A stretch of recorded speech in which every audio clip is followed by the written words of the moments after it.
वीर्यं करवावहै तेजस्विनावधीतमस्तु मा विद्विषावहै।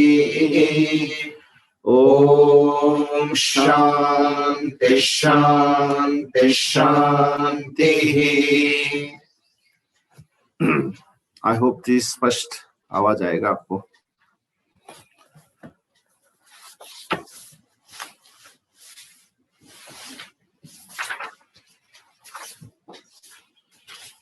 तक क्या था?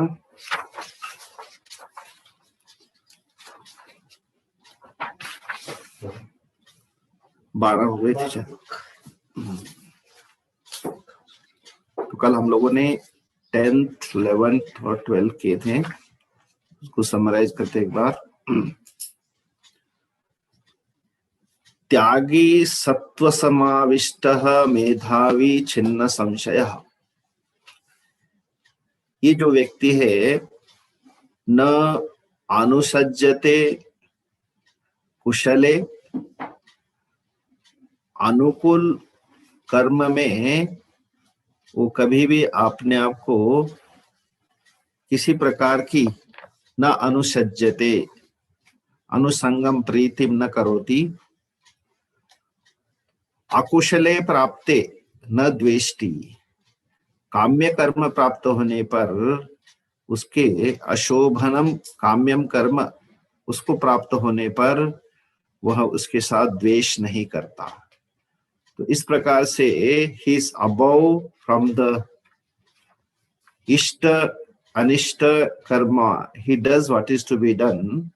तो इसलिए उसको कोई भी इफेक्ट नहीं करते, ना तो काम्य कर्म ना तो उसके लिए नित्य नैमित्तिक कर्म, क्योंकि नित्य नैमित्तिक कर्म का वो फल ईश्वर अर्पण करता है और इष्ट काम्य कर्म को त्याग देता है। And then you cannot give up all the karmas. Why? Because 11th he says, Deha Vrita, one who is having this body, Asheshatah Karmani Tyaktum Na Shakyam. Because body has got certain things to perform. Without the karma, this body will not sustain. इसलिए 3rd chapter में कहा था शरीर यात्रा अपि ते न प्रसिद्धेत। इवन योर बॉडी, द यात्रा of your body in the sense not अंतिम यात्रा, in the sense your day to day activity of your body is not able to carry on because you have to do some karma that keep your body fit. Therefore, asheshatah, you have to take food, take water, go to the toilet, go to make the body.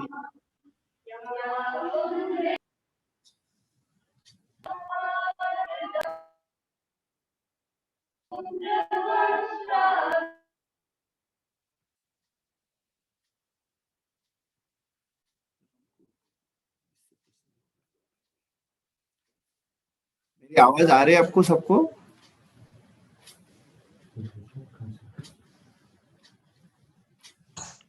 आ रही है स्वामी जी, आ रही है स्वामी जी, आ रही है। कुछ ना कुछ गड़बड़ होता है इधर हमारे यहाँ पे। तो that person cannot give up all the karmas because the body needs its own some kind of karma. तो अशेषतः देहवृता कर्माणि त्यक्तुम न शक्यम, यह तो सर्व कर्म फल त्यागी सह त्यागी इति अभिधीयते। जो त्यागी शब्द आया था उसके लिए कहते त्यागी, उसको कहते हैं जो कर्म को त्यागता नहीं है, कर्म के फल को त्यागता है। He does everything but finally he says I am not doing anything, I do just take off Ishvara's prasadam, I give up the karma phala and what comes return it is like prasadam. तो इसलिए यद्यत कर्म करोमि तत्तदखिलम शंभो तवाराधनम, नैव किंचित करोमीति युक्तः मन्येत तत्त्ववित्, वो खुद कुछ नहीं करता है, तो इसलिए कहा है कि कर्म फल त्यागी, कर्म का फल जो है वो खुद नहीं भोगता, वो त्याग करता है। स त्यागी इति अभिधीयते, उसको त्यागी कहा जाता है। और फिर उन्होंने कहा कि 3 प्रकार का फल मिलता है आपको, इष्ट, अनिष्ट और मिश्रम। 12वीं में कहा है अनिष्टम इष्टम मिश्रंच त्रिविधम कर्मण फलम भवति अत्यागिनाम प्रेत्य न तो सन्यासिनाम क्वचित। अत्यागिनाम, जो कर्म का फल जिसको मिलता है उस त्याग नहीं करता है लेकिन कर्म फल उसको प्राप्त होता है। क्या होता है? कहते कि अनिष्टम, जो आपको नहीं, आप नहीं चाहते लेकिन वो आपको आता है, क्यों? कि आपके कर्म का फल आपको मिलेगा, है ना। ये त्यागी की बात नहीं कर रहे हैं। अत्यागी नाम, जो कर्म फल नहीं त्यागता है, सब कर्म का फल वो खुद चाहता है, तो उसको कैसे फल मिलता है? तो ये कहते कि 3 प्रकार का, त्रिविधम कर्मणः फलम। तो क्योंकि आपने कर्म किया, अभी अच्छा कर्म किया, लेकिन हो सकता है कुछ हमारे संचित कर्म पड़े हैं और उस संचित कर्म का फल अभी मिलेगा, तो हो सकता है वो सारा का सारा इष्ट न हो बल्कि अनिष्ट हो। तो भाष्यकार ने कहा कि अनिष्ट का अर्थ होता है जो आपको इष्ट नहीं है, नरक, तिर्यक आदि। जो अच्छा स्थान नहीं है, अच्छी परिस्थिति नहीं है, वहां जाना पड़े, वो आपका प्रारब्ध है। नरक, तिर्यक आदि लक्षणम, नरक जाना पड़े, पशु पक्षियों की योनि को वो प्राप्त होना पड़े, तो ये सारी जो है आपके लिए अनिष्ट कही जाती है। और इष्टम, वहां देवदास का अगर मुझे शरीर मिलता है, वहां जाने के बाद किसी प्रकार की समस्या नहीं, free from all kinds of problem. इसलिए कहा जाता है अजरा अमरा देवाहा, वहां पे ना तो बुढ़ापा की प्रॉब्लम है, ना तो कोई रोग है। इस प्रकार से निरोगी काया, वहां पे केवल भोग भोगने के लिए एकदम अनुकूल शरीर मिलता है। तो इसलिए कहा जाता है देवता आदि की जो बॉडी है, शरीर है, उसको इष्टम कहा जाता है। तो अनिष्टम, जहां नरक आदि की आपको प्राप्ति हो सकती है, इष्टम जहां देवादि की, देवता का आपको जो है स्थान मिलेगा, मतलब स्वर्ग आदि लोगों में। और मिश्रम, जो मिश्रम हम लोग, इष्ट अनिष्ट संयुक्तम मनुष्य लक्षणम, जो हमको मनुष्य का शरीर मिला है, तो इसलिए उसका सीधा सीधा हमें असर दिखता है, दुख दुख दुख सुख, है ना। निरंतर दुख भी नहीं मिलेगा, सुख तो मिलेगा ही बीच में। तो इस प्रकार से हमारे जीवन में हमको मिला जुला जो असर मिल रहता है हमारे जीवन में, सुख दुख का, सुख दुख अनुकूल प्रतिकूल, ये जो है ये आपके कर्म के फल है। तो ये मिश्रम, तो इस प्रकार से अनुकूल, प्रतिकूल और बीच वाला 3 प्रकार का कर्म का फल होता है। और वो किसके लिए? अत्यागी नाम, जो कर्म का फल नहीं त्यागता, वो खुद ही चाहता है, भवती अत्यागी नाम प्रेत्य न सन्यासी नाम। प्रेत्य कह रहे, प्रेत्य मतलब यहां से जाने के बाद, इस शरीर को छूटने के बाद। और ऐसा जो, लेकिन जो त्यागी है, न सन्यासी नाम, जो सन्यासी मतलब जो त्यागी, उसको नहीं मिलता। वो तो अपने आप को कर्म फल त्याग देता है, तो उसको जो मिलता है वो प्रसाद के रूप में ग्रहण करता है। लेकिन इस व्यक्ति को जो कर्म का कर्ता मानता है अपने आप को, इसलिए कहा अत्यागी नाम। अब इसको भगवान बहुत अच्छी तरह से आगे, और ये कर्म जो है, जो व्यक्ति कर्म करता है, किस तरह से कर्म करता है और उसके लिए कितने फैक्टर्स होते हैं पीछे से, उसको यहां समझाते हैं 13वें श्लोक में। पंचेतानि महाबाहो, पंचैतानि महाबाहो, कारणानि निबोध मे, कारणानि निबोध मे, सांख्ये कृतान्ते कृतानि सांख्ये कृतान्ते प्रोक्तानि सिद्धये सर्वकर्मणाम् सिद्धये सर्वकर्मणाम्। हे महाबाहो पंच एतानि कारणानि निबोध मे सांख्ये कृतान्ते प्रोक्तानि सिद्धये सर्वकर्मणाम्। हे महाबाहो लंबी भुजा वाले अर्जुन, पंच एतानि, कई कई पाठवेद इसके अंदर गीता के अंदर लिखते हैं पंच इमानी आल्सो।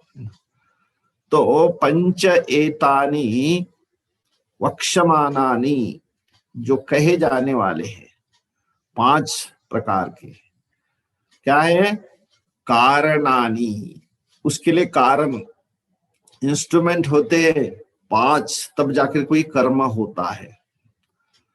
तो पंच ये जो है कारण है, कारणानि न्यूटजनर कारणम कारणे कारणानि, कारणानि निबोध, आप मुझको अच्छी तरह से जानिए, मेरे से तू उसको जान। कारणानि निर्वर्तकानि, जो जिससे आपका कर्म जो है, जिससे कि कोई भी कर्म अच्छी तरह से आप कर पाते हैं। तो सांख्ये कृतान्ते प्रोक्तानि सर्वकर्मणाम सिद्धये, जितने आप कर्म करना चाहते, सर्वाणि कर्माणि ते तेषाम सर्वकर्मणाम सिद्धये, जो भी आपके कर्म हैं, आध्यात्मिक चाहे व्यवहारिक, आध्यात्मिक जो भी कर्म करते आप, उन कर्म के लिए, उनकी सिद्धि के लिए प्रोक्तानि कहे गए। कहाँ पे? सांख्ये कृतानि। सांख्य जिसके अंदर कहा जाता है सम्यक ख्यायते, जिसके अंदर गणना की जाती है, शास्त्र में जानने के योग्य जो पदार्थों की संख्या मतलब गणना की जाती। सांख्य, यहाँ सांख्य का कोई मत नहीं है, जहां पर उनकी गणना होती, गिनती होती है। ज्ञातव्याः, और किसके अंदर? कृतांते। सांख्य को भी वेदांत कहते हैं, लेकिन यहाँ कृतांत मतलब वेदांत में। कृतांत, कृतांत एक तो काल के लिए भी नाम आता है, तो लेकिन यहाँ कृतांत जो है वेदांत के लिए कहा जाता है। क्यों? कृत का अर्थ होता है कर्म, अंत का अर्थ होता है जहां पे कर्म की समाप्ति हो जाती है, उसको कहते कृतांत। तो इसलिए वेदांत में सांख्य कृतांत मतलब वेदांत के अंदर सर्व कर्म नाम सिद्धये प्रोक्तानि, सारे कर्म को सिद्ध करने के लिए कहे गए। क्या? पंच इमानी, तो पंच एतानि कारणानि, 5 प्रकार के कारण बताए जाते हैं। क्योंकि जो कृतांत कहा जाता है, कृतांत इसलिए वेदांत कहा जाता है कि वेदांत के अंदर आप वेदांत को जानना चाहते हैं तो वेदों का अंत जहां होता है, वेदों का निचोड़ जहां बताया जाता है, सारांश जहां बताया जाता है। वेद के 2 भाग है, एक कर्म कांड और एक ज्ञान कांड। उसके अंदर कर्म कांड के अंदर आपको फल की इच्छा के लिए आप कर्म करोगे, तो वो जिसके अंदर अनेकों प्रकार के कर्म है, अनेकों प्रकार के आपकी फल की सिद्धि होती है। आप जाएंगे देखेंगे तो ये चाहिए तो इस कर्म को करो, वो चाहो तो उस कर्म को करो। तो इसलिए लोग लगे रहते उसके अंदर, उनको वेदांत तक आने के लिए शायद कोई बहुत बड़ा पुण्य चाहिए, है ना, क्योंकि उसका कोई अंत नहीं। कहा जाता है कि जैसे यहाँ पे किसान लोग हर साल क्या करते हैं, अपने क्षेत्र के अंदर, अपनी जमीन के अंदर खूब हल जोतते हैं, उसको खाद दवा डाल करके तैयार करते जमीन, ताकि उनको उसके अंदर बीज बोने होते हैं, जिससे कि फसल आती है और जिससे कि उनका साल का जो अनाज उनको प्राप्त होता है, जिससे कि उनकी पूर्ण जो है रिक्वायरमेंट, जो जीविका चलती है। और फिर खत्म होता है, फिर अगले साल करना पड़ता है। तो इसलिए वेदांत ने कहा है यथा इह कर्मचितः लोकक्ष्यते तथा अमुत्रापि पुण्यचितो लोकक्ष्यते। तो जैसे यहाँ पर इस संसार में लोग कर्म करते हैं और अपने फल की प्राप्ति के लिए, और वो फल प्राप्त होता है, फिर फल का भोग होता है, उसके बाद में फिर इच्छा होती है और फिर कर्म करने पड़ते हैं। और इस कर्म का सारा जो है वेद के पूर्व भाग में बताया हुआ है। तो इसलिए उसको पूर्व भाग में वेदों का पूर्व कर्मों का जो है व्याख्यान किया गया है, समझाया हुआ है।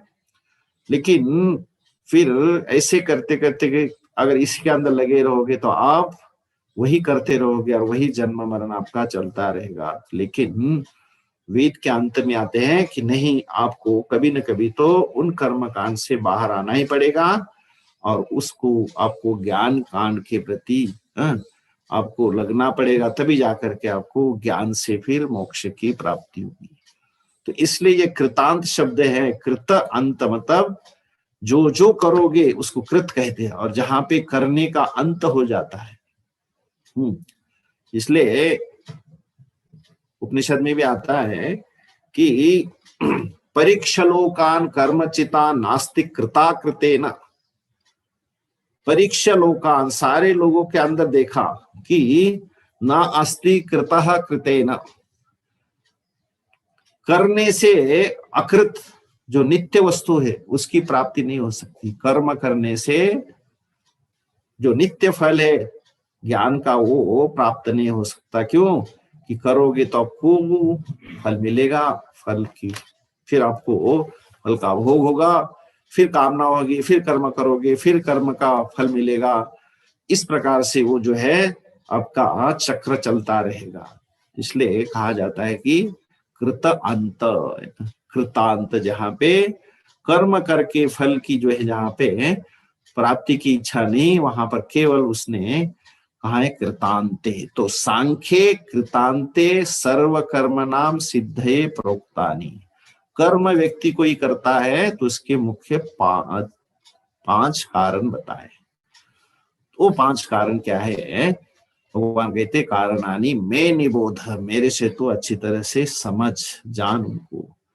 भगवद गीता के पहले भी कहा गया था कि जो कर्म का जहां अंत होता है, सर्वम कर्माखिलम पार्थ ज्ञाने परिसमाप्यते है, यावान अर्थ उदपाने सर्वतः संप्लुतोदके।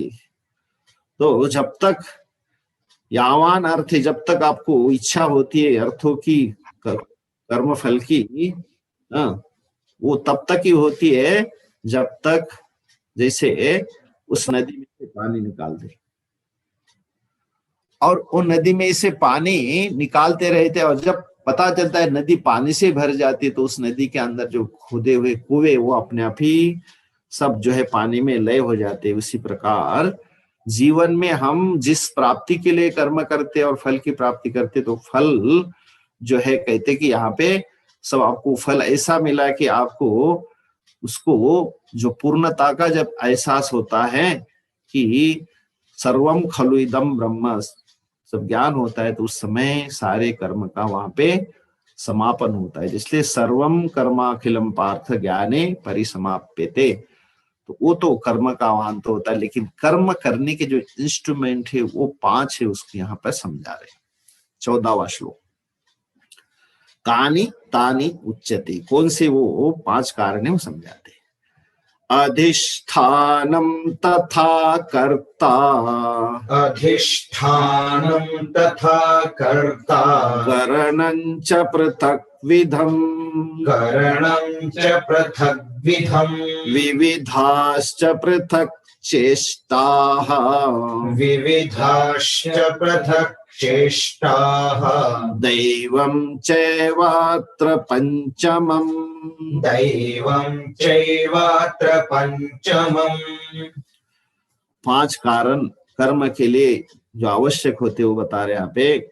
अधिष्ठानम तथा कर्ता करणंच पृथक विधम विविधाः च पृथक चेष्टा दैवं च एव अत्र पंचमम। पंचमम पांचवा, च अत्र दैवम। तो पहले कहा जाता है कि अधिष्ठानम, कर्म के लिए कारण बता रहे हैं 5 कारण। अधिष्ठान एक है, दूसरा कर्ता है, तीसरा कारण है, और कारण के अंदर 3 कारण है, और पृथक विविधम विविधाः चेष्टाः, जो अलग अलग प्रकार के, फिर उसके अंदर विविधाः पृथक चेष्टा, अलग अलग चेष्टाएं होती है, और एक 5वां है दैवम। तो ऐसे कुल मिलाकर के 5 कारण होते हैं। अधिष्ठान हो, कर्ता हो, करण, और अलग क्रियाएं होती है, पृथक चेष्टा, विविधाः, और 5वां है दैवम च एव अत्र पंचमम। अब उसको समझ लीजिए। अधिष्ठानम, भाष्यकार समझाते हैं, अधिष्ठान मतलब जो भी मैं कर्म करता हूं, तो मेरा चाहे संचित कर्म हो, चाहे मेरा प्रारब्ध कर्म, जो एग्जॉस्ट करने के लिए क्या चाहिए? शरीर चाहिए, है ना। खलु धर्म साधनम, है ना। मुझे कुछ भी कर्म करना है तो इसके लिए साधन चाहिए, एक प्रकार के यहाँ पे उसको कहते अधिष्ठानम, जिसके अंदर रह करके आप कर्म करते हैं। तो इच्छा, द्वेष, सुख, दुख, ज्ञान आदि की अभिव्यक्ति का जो आश्रय है उसको शरीर कहा जाता है। भाष्य का कहते इच्छा, द्वेष, सुख, दुख, ज्ञान आदि नाम अभिव्यक्ते है आश्रय अधिष्ठानम शरीरम। तो शरीर को कहा जाता है अधिष्ठान, कर्म करने के लिए शरीर, इसको कहा अधिष्ठानम। शरीर होने के बाद उसके अंदर कुछ ना कुछ अहंकार, मतलब उसको ये मेरा है और मैं ये कर्म कर रहा हूं, तो इसलिए कर्ता, उसके अंदर कर्तृत्व उपाधि लक्षण, उसके अंदर उपाधि चाहिए कि मैं इस कर्म का कर्ता मैं हूं। उपाधि स्वरूप कर्ता भोक्ता, तो मैं अपने आप को एक जीव, अपने आप को कर्ता भोक्ता। फिर क्या होता है? फिर सुखी दुखी, अच्छा लगता है तो हंसी आती है, खुशी होती है, और जब अच्छा नहीं लगता तो फिर सजा होती है ना। तो कभी सजा कभी मजा, इस प्रकार से किसको मिलती है? उस जीव को। तो उस जीव को कहते हैं कर्ता। तो शरीर अधिष्ठानम, उसके अंदर कर्तृत्व, जो जीव है वो कर्ता, और करणम, अलग अलग प्रकार के उपकरण होते हैं, है ना। करणम श्रोत्रादिकम, अलग अलग जो है करण होते हैं, जिसके अंदर इंद्रिया आ गई, पंच ज्ञान इंद्रिया, पंच कर्म इंद्रिया, उसके अंदर मन बुद्धि आदि, तो वो हो गए उसके करणम, है ना। करण से ही कार्य होता है ना, तो उसमें उपकरणम। शरीर अधिष्ठान, कर्ता उसके अंदर जीव, करण जो है उसके, ये सारे शरीर के अंदर रहने वाले ये कई प्रकार के मेरे ज्ञान इंद्रिया, कर्म इंद्रिया, और उनके पीछे मन बुद्धि, ये हो गए पृथक विधम विविधाः, पृथक चेष्टा। उसके कारण अलग अलग प्रकार के, विविधा मतलब अलग अलग, पृथक पृथक, चेष्टा उसके अलग चेष्टा होती है। रूप का ज्ञान करना है तो आपको आंखों का ही उपयोग करना पड़ेगा। अगर आपको शब्द सुनना है तो आंखों से नहीं सुन पाओगे, कान से ही सुनना पड़ेगा। इसलिए विविधाः, है ना। कितना आपने बढ़िया जो क्या अच्छी तरह से खाना बनाया, भोजन बनाया, अन्न पकाने के बाद आपको विश्वास नहीं होता, इसलिए टेस्ट करना है कि इसमें नमक कम है या ज्यादा है, जिह्वा रसना को प्रयोग करना पड़ेगा।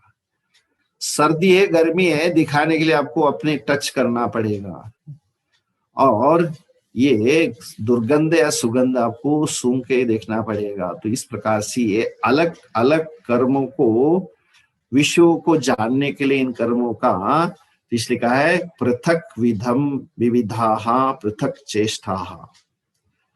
ये चार उसके कारण हो गए कर्म करने के लिए। और पांचवा है दैवम।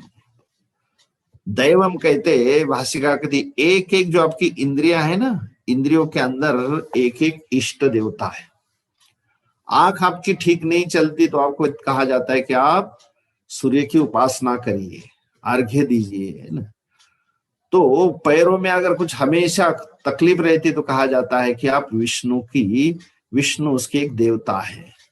तो पृथक दैवम जो है ना, इसलिए अलग अलग देवताओं का भी यहाँ पे समावेश होता है। तो दैवम, तो इस प्रकार से कहा जाता है च एव अत्र पंचमम। तो ये पांच चीजें हैं कर्म को, आपको कोई भी कर्म करना होता है तो ये पांच उसके अंदर कारणानि यहाँ पर समझाए गए हैं। दैवम च अत्र पंचमम उक्तम।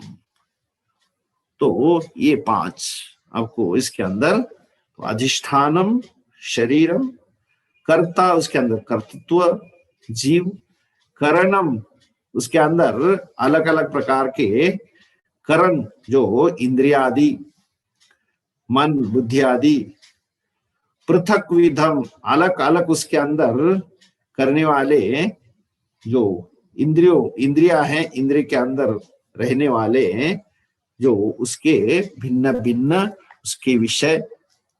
और दैवम हर एक इंद्रियों का अपना अपना इष्ट जो है क्या होता है, दैवम होता है।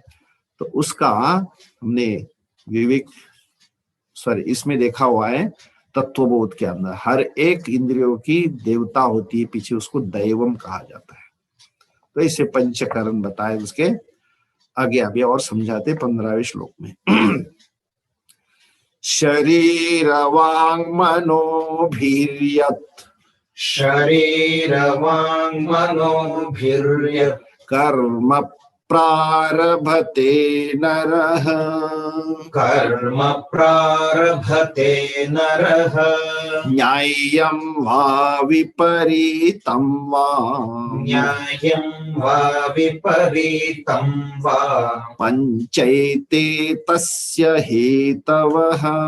पंचैते तस्य हेतवः। तो इसलिए जो पंच कारण बता रहे उसी को यहाँ समझा रहे हैं। शरीर वांग मनः ते भी शरीर वांग मनो भी कर्म नरः प्रारभ्यते। शरीर सबके लिए साधन है, क्योंकि अपना कर्म का उपभोग करने के लिए उसके जो फल है सुख दुख आदि वो शरीर के माध्यम से ही आप उसका उपभोग कर सकते। इसलिए शरीर वांग भी है ना, शरीरश्च वाक्च मनश्च। तो ये तीनों को मिला करके बहुवचन में शरीर वांग मनो भी है ना। शरीर के द्वारा, वाणी के द्वारा, मन के द्वारा यत कर्म नरः प्रारभ्यते, जो व्यक्ति, नर मतलब केवल यहाँ मेल नहीं है, यहाँ पे फीमेल भी है, नर नारी उभयो हो। तो नरः कर्म प्रारभ्यते, कर्म को करता है किनके द्वारा, इन तीनों के द्वारा, शरीरश्च वाक्च मनश्च। तो शरीर वांग मनो भी यत नरः कर्म आरभ्यते। और वो जो कर्म है उसके अंदर क्या है फिर, वो न्याय्यम व विपरीतम वा, जो जो कर्म होता है उसके द्वारा, कर्मणः हेतवः, उसके जो पंच एते, ये पांच जो है जो बताए वो उसके लिए क्या बनते हैं, हेतु बनते हैं। उसके अंदर अनुकूल मतलब न्याय के युक्त हो तो न्याय्यम, और अन्याय जहाँ अधर्म हो रहा है तो अशास्त्रीयम विपरीतम, उसको कहा जाता है विपरीतम। तो न्याय का होगा धर्मयुक्तम शास्त्र युक्तम, विपरीतम होगा अन्याय युक्तम, जो कि जिसके अंदर न्याय नहीं, धर्म नहीं है।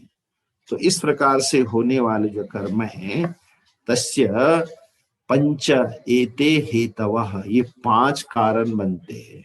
कौन से? जो 5 बताया, अधिष्ठान, कर्ता, करण, पृथक विधम और दैवम। ये जो है 5 कारण हैं, वो 5 कारण आप शरीर, वाणी और मन के द्वारा किए जाते हैं। और उसके अंदर न्यायम मतलब शास्त्रयुक्त हो, अथवा विपरीतम मतलब अशास्त्रीय हो, अथवा अन्याय हो, वो जो कर्म है सारे, उसके लिए ये 5 हेतु बन जाते हैं। तो वो फिर उसको आगे इसी को लेकर के फिर आगे समझाएंगे। आज इतना ही रखते हैं। 13वें से 7वें बोलते हैं। पंचेतानि महाबाहो कारणानि निबोध मे, सांख्ये कृतान्ते प्रोक्तानि सिद्धये सर्वकर्मणाम्,